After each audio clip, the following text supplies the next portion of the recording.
का ये जो दौरा हुआ है ये किस उद्देश्य से हुआ है? ये विशेष अभियान हम लोगों का इस समय राजस्व वसूली के लिए किया जा रहा है। मैं एसी छतरपुर श्री राम पांडे हूँ। छतरपुर मेरा मुख्यालय है, क्योंकि हमारा सबसे दूरस्थ एरिया है लवकुश नगर गौरिहार, तो ये हमारा भ्रमण कम हो पाता और ये क्षेत्र ऐसा है कि दुर्गम और साधन बीन होने के कारण पैसा भी कम आता है यहाँ से। इस वजह से यहाँ बार बार हमें आने की जरूरत पड़ रही है। आपका जो अभियान था विशेष हमारा चंदला और लवकुश नगर शहर में यहाँ पे लोग क्या काम कर रहे हैं और कैसा उनका पैसा कितना आ रहा है, ये देखने का अभियान हमारा विशेष प्रयास था, इसलिए हम यहाँ पे आए हुए हैं। ये जो वसूली को लेकर के सुनने में आया कि कुछ सख्त कदम रुख अपनाया जा रहा है, इस मामले में सर क्या कहना चाहेंगे आप हमारे दर्शकों से? अभी विगत दिवस मध्य प्रदेश शासन के जो हमारे प्रमुख सचिव ऊर्जा है उनकी बैठक हुई थी और उसमें से ये निर्देश प्राप्त उन्होंने कहा कि भाई जो विद्युत विभाग के पास बकाया है इसका एक बहुत बड़ा राशि है, इससे आप विद्युत विभाग खुद में संसाधन करके वसूली कार्रवाई करें और जो शासन से मदद मिल रही है वहाँ शासन के द्वारा बहुत कोई मदद हम दे पाने की स्थिति में नहीं हो पा रहे हैं। इस वजह से ये गतिविधि अपनाई जा रही है कि हमें अपने संसाधन जो हमारा स्टाफ है, मैन पावर, उसका उपयोग करते जो हमारी बकाया राशि चल रही है, विशेष तौर से इसमें हम लोग एनडीएल, आईपी और जो बड़े बकायेदार हैं घरेलू कनेक्शन, इनके खिलाफ अभियान छेड़े हुए हैं। इनकी लाइन डिस्कनेक्शन कर रहे हैं, फिर इनका अगर लाइन पैसा इनको रात में जांच भी हम लोग कर रहे हैं और अगर चलाते पाए गए चोरी के प्रकरण खिलाफ हम लोग प्रकरण भी बना रहे हैं। आप मैं बताना चाहूँगा कि हमारे जो प्रॉपर पूरे छतरपुर जिले की अगर बात की जाए तो हमारे 3,44,103 कंज्यूमर हैं और इनके ऊपर 132 करोड़ 55 लाख रुपए बकाया चल रहा है। और ये मेरे समझ से मध्य प्रदेश में शायद जो बड़े जिले बकाया वाले उनमें से अधिकतम बकाया राशि का वाला छतरपुर जिला हमारा है। कई बार सर देखा गया है कि वसूली पर गए विद्युत विभाग के कर्मचारियों के साथ कुछ उपभोक्ता बदसलूकी भी करते हैं और उन पर हमले भी करते हैं और कई बार जो है शिकायतें दर्ज नहीं कराई जाती हैं। इस मामले में सर विभाग द्वारा क्या उनका सहयोग किया जाएगा? निश्चित तौर पे जो आप कह रहे हैं ऐसा होता है और अधिकांशतः हमारे फील्ड के अधिकारियों के साथ होता है, पर अभी भी वर्तमान में जो माननीय मुख्यमंत्री महोदय मध्य शासन की प्रेजेंटेशन में हमारे ऊर्जा विभाग का, उसमें उन्होंने आश्वस्त किया हम सभी क्योंकि आप अपने बकाया राशि विभाग की उसको सख्ती से वसूली कार्रवाई करें, इसमें किसी कोई विभागीय या अन्य कोई मंत्री कोई दखलंदाजी नहीं करेगा और शासन का पूरा इसलिए सहयोग दिया जाएगा। ये माननीय मुख्यमंत्री महोदय ने आश्वस्त किया हम सभी लोगों को। कई बार सर देखा गया है कि विद्युत विभाग द्वारा कई छोटे कनेक्शन धारियों को अत्यधिक राशि के बिल थमा दिए जाते हैं और वो शिकायत करने के लिए आपके विभाग के नज़दीकी कार्यालय में आते हैं, लेकिन उनकी शिकायत का सही तरीके से निराकरण नहीं हो पाता है। इस मामले में सर क्या कहना चाहते हैं आप? नहीं, ऐसे बहुत कम कोई केस होंगे जो किसी कारण से मान ली हम तुरंत निराकरण नहीं कर पाते। कुछ ऐसा होता है कि रिकॉर्ड हमारा जैसे मान ली RMS सिस्टम है जो छतरपुर संचालित हो रहा है और वहाँ पे जब तक हम डाटा सुधार के फीड के लिए भेजेंगे तब हमको दिखता कि सुधारा हुआ बिल हमको प्राप्त हुआ है, पर रिकॉर्ड के हम मैनुअल सुधार करके हम उस इनको 3 या 4 दिन में सुधार करके दे देते हैं। तो उपभोक्ता अगर उसको जो विश्वास मानता कि जो जेई साहब ने हमारे पास सुधारा ठीक है, वो वरना भुगतान करता। जिनको लगता नहीं बिल चाहिए तो बिल क्या रहता है हमारा 1 महीने में एक बार बिल प्रिंट होता है, जो फिर सुधार करने के बाद बिल वाली बात आई नेक्स्ट साइकिल जब बिल जनरेट होता है उसमें सुधार दिखता हुआ है। कई आप किसानों की सर बात करते हैं तो किसानों को लेकर के विद्युत विभाग द्वारा अस्थायी कनेक्शन दिए गए थे, लेकिन इनमें से कई बार देखा गया है कि कुछ किसान पूरे वर्ष भर जो है विद्युत का उपयोग करते हैं। विद्युत विभाग द्वारा उनको कनेक्शन काटने की कार्रवाई भी की जाती है, वो भी ऐसे समय पर जब उनकी फसलें खड़ी होती हैं और वो पैसा देने की स्थिति में नहीं होते। उस संबंध में सर विभाग द्वारा क्या किसानों के प्रति राहत बरती जा रही है? नहीं, देखिए किसानों के 2 तरह के जो आप बात कर रहे हैं, एक तो मतलब अस्थायी कनेक्शन की अगर बात है तो किसानों को पूर्व में इस बार प्रयास इसीलिए किया गया था कि अक्टूबर से जैसे रबी सीजन माना जाता है तो अगर 6 माह का इसीलिए हमने सुझाव दिया था। अधिकांशतः किसान हमारे 6 माह का टीसी लेते भी हैं। अक्टूबर से अगर आप देखेंगे 6 महीना तो मार्च तक महीना लगभग पूरा रबी सीजन का पूरा हो जाता है। जो किसान ऐसे मान कुछ नहीं ले पा रहे हैं बाद में अपना एक्सटेंशन करा लेते उनका पूरा होता है। दूसरी बात उसमें क्या होता है कि बिल का भुगतान जो तो अग्रिम किया जाता है तो इसमें डिस्कनेक्शन की बात नहीं आती। स्थायी कनेक्शन जो किसान के निश्चित तौर पर उसमें थोड़ी बात रहती है। शासन द्वारा भी ये हम लोग को कहा गया है किसानों के साथ में एक सौहार्दपूर्ण मतलब उनके साथ रवैया अपनाएं और उनसे संपर्क बढ़ाएं, उनको बताएं कि भाई हमें आपको भुगतान करना है, पर उनका कोई जोर जबरदस्ती या कोई ऐसा जाति वाली कार्रवाई उनके खिलाफ हमें नहीं करना है। लवकुश नगर परिक्षेत्र में सर देखा गया है कुछ किसानों के कनेक्शन उस समय काट दिए गए जब उनकी फसल को पानी की आवश्यकता थी और विद्युत मोटर उनके जो विभाग द्वारा उठा लिए गए थे। उस संबंध में सर क्या आप कहना चाहते हैं? नहीं देखिए, जो बहुत है जिनकी बकाया राशि चल रही 25,000 ऊपर, जो बड़े बकाया वाले चले, किसी का क्रेडिट करो, चाहे पंप के हो चाहे डीएलआईपी, उनमें कार्रवाई निश्चित तौर पर होती है। पर यदि किसान है और किसान अपनी इस बात को रख रहा है और कुछ लिखित में हमें आश्वासन दे रहा है कि अभी आप इतना पैसा अपना जमा करें, बाकी पैसा हम मार्च में देंगे या अप्रैल फसल में देंगे, तो उसके लिए विभाग द्वारा उनको फिर मदद की जाती है, उनकी सामग्री दी जाती है, कनेक्शन चालू किए जाते हैं। और ऐसे ये निर्देश हम लोगों ने अपने जेई कनिष्ठ अभियंता लेवल तक भी दे के रखा कि आप किसानों के लिए जो है सॉफ्ट कॉर्नर लेके चले, क्योंकि उनकी फसल आएगी तो उनको भुगतान करना, पर हमें कुछ उनसे वो चाहिए आश्वासन, इसलिए उनसे लिखित हम मांगते हैं कि आप लिखित दे दीजिए कब तक हमारा भुगतान आप करेंगे।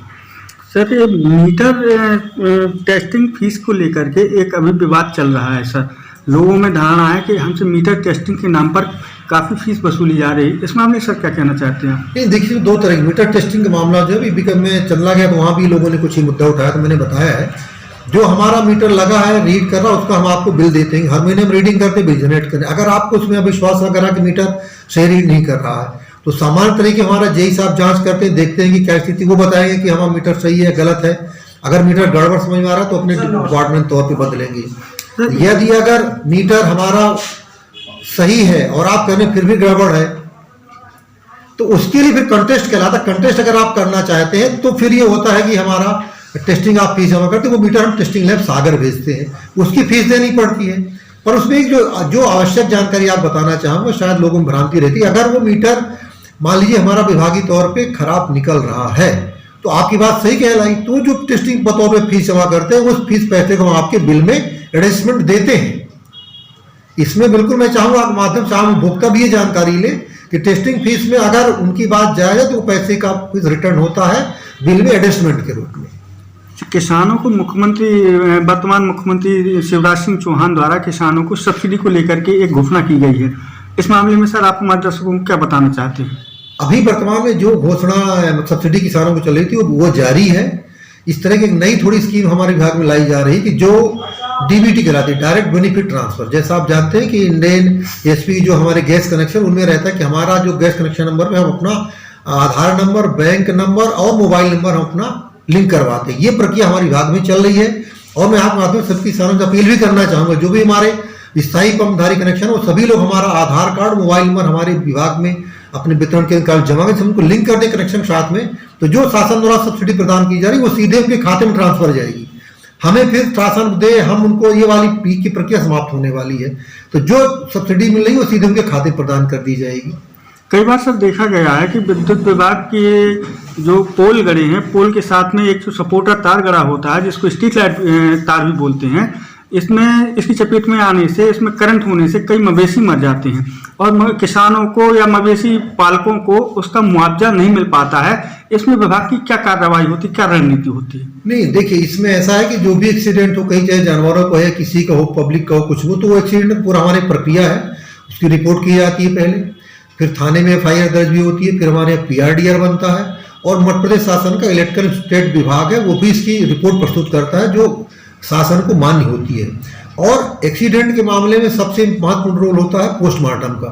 पोस्टमार्टम रिपोर्ट में अगर ये आया है कि इसकी मृत्यु करंट के कारण, विद्युत प्रवाह के कारण हुई है, तो वो फिर जो शासन द्वारा सहायता राशि के जो मानदेय तय किए गए वो उसके भुगतान का पात्र बन जाता है। यदि पोस्टमार्टम रिपोर्ट भी सिद्ध नहीं हो रहा है कि विद्युत प्रवाह से मरा है या अपने किसी और दूर मरे लोग वक्त जानबूझ कुछ किसान लोग करते हैं, खंबे के आसपास स्टिक के पास लाख खड़ा कर दी, बोले साहब इस तरह हो, तो इस स्थितियों में उनको फिर पात्रता नहीं रह जाती। पर यदि घटना अगर वास्तव में सही है और रिपोर्ट में आ रहा निकल के दस्तावेजों में, उनको सहायता राशि प्रदान की जा रही है। हमारे चैनल के माध्यम से आप अपने विद्युत उपभोक्ताओं को क्या संदेश देना चाहते हैं? मैं विद्युत उपभोक्ताओं से यही अपील करना चाहता हूं कि वर्तमान में हमारे विभाग की स्थिति, आर्थिक स्थिति बहुत कमजोर है और मध्य प्रदेश शासन द्वारा ये निर्देश दिए गए और कहा गया है कि आप अपने संसाधनों से खुद विद्युत का जो बकाया है उसकी वसूली करें।